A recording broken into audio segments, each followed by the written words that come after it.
Hi hello everyone, good morning. কেমন আছো সবাই? এই দেখো আজকের বাজার।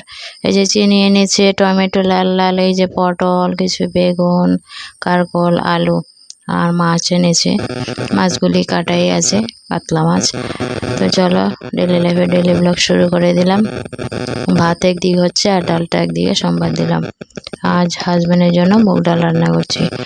তো মাছ কি দিয়ে রান্না বান্না করছি আর কি রান্না হচ্ছে চলো দেখতে থাকো। ডাল ভাত হয়ে যাক।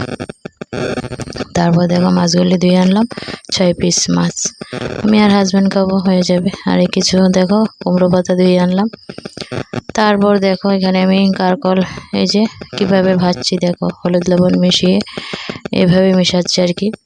মানে রান্না করতে আসলে অসহ্য লাগে, গরম লাগে, একদম ভাল লাগে না। তাই কিভাবে সহজে করা যায় সেটাই করি আর কি। তারপর আলু কিছু ভাজলাম, পটল কিছু ভাজতে হবে। তারপর আলু পটল ভাজা হয়ে যাওয়ার পর ঝোলটা দিয়ে দিলাম, পরিমাণ মতো লবণ দিয়ে এখন ঝোলটা ফুটাই নেব। সত্যি বন্ধুরা, এখন রান্না বান্নার জন্য গাও গোছে না, এমন অবস্থা, গরম লাগে অসহ্য। তারপরে কষে মাছ ভাজছি। তো তরকারিটা আবার দুভাগ হয়ে যাবে, দেখে নিলাম ঝোলটা ফুটলো কিনা। ছেলের জন্য মাছ ছাড়া হবে, ওই তো ছেলের জন্য আলাদা করে নিয়েছি। মাছ যখন ভাজা হয়েছে তার একটা তরকারি মাছে দিয়ে দিলাম আর কি। মাছের কড়াতে, যে কড়াতে মাছ ভাজছিলাম এটাতে দিয়ে দিলাম। এই করে আমার রান্না। ছেলে একদম মাছের গন্ধ নিতেই পারে না এরকম।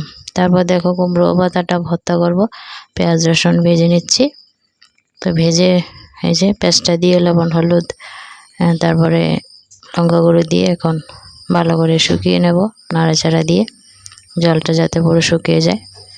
এই তো দেখো লোভ সামলাতে পারলাম না, অর্ধেকটাতে আবার শীতল শুটকি দিয়ে ভর্তাটা করলাম আর অর্ধেকটা শীতল শুটকি ছাড়া।